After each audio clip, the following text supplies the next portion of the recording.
ابني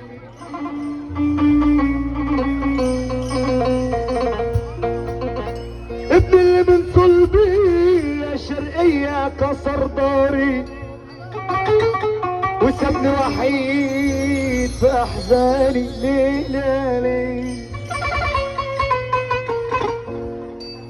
علمت رمي السهام اول ما صابني،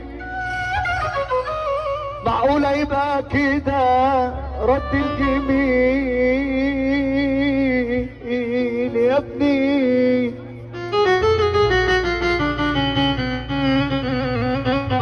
ابني واحوش واكوش واقول عشان ابني، وفي الاخر ابني يروح لاصحابه ويسيبني. لو ابني الله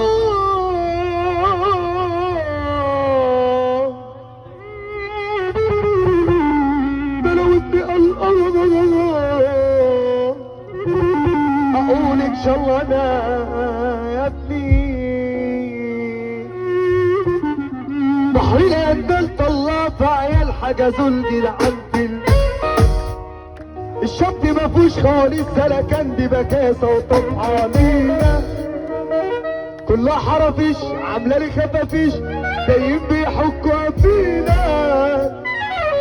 انتوا على ما فيش يا قش وخير بلاش تعيشوا علينا. بعدين في الناس اللي بوشين ما بيشبعوشنا يبقوا بياكلوا معانا وشاربين ومستلكين معانا، وبكل ضمير قدمنا الخير وحسبناهم رجاله. اخرتها ما انا بنجري التحويل من حبة اشكالنا. اما راح حكيت لك الحكايه هتبكي وتقول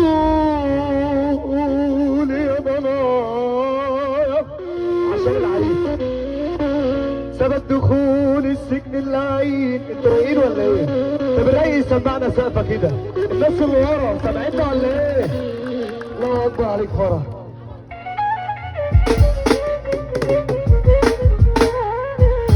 اما راح حكيت لك الحكايه تبكي وتقول يا ضنايا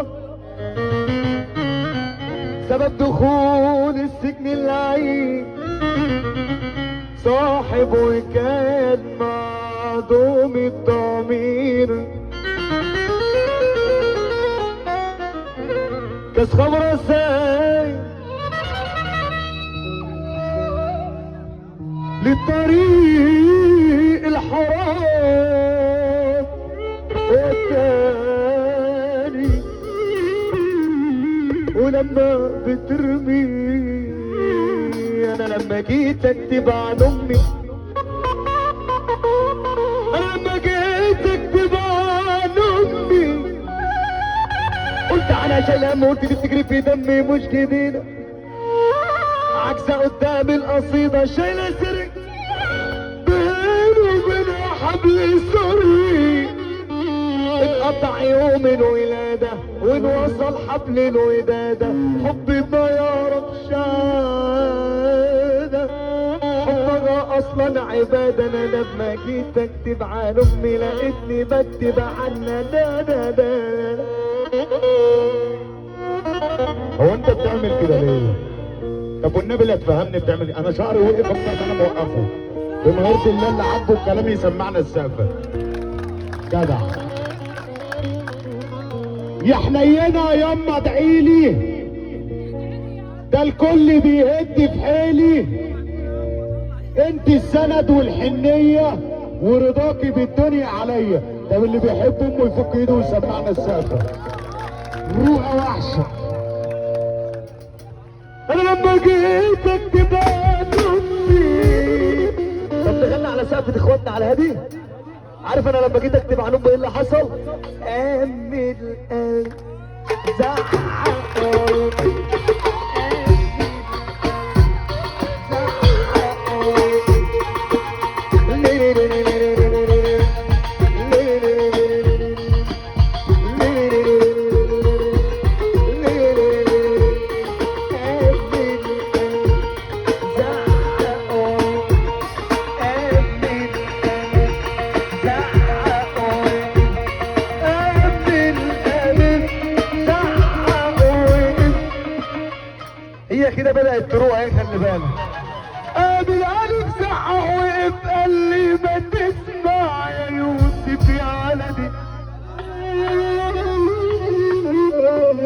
من الالف زعق وقف قال لي ما تسمع يا سلطان يا ولدي، ده اسمها مشترك مع من لا شريك له، واول الاسم الالف واول الام الالف، ربك بيخلق من العدم وغنى غنى وهن لحد ما بلغت الحلم.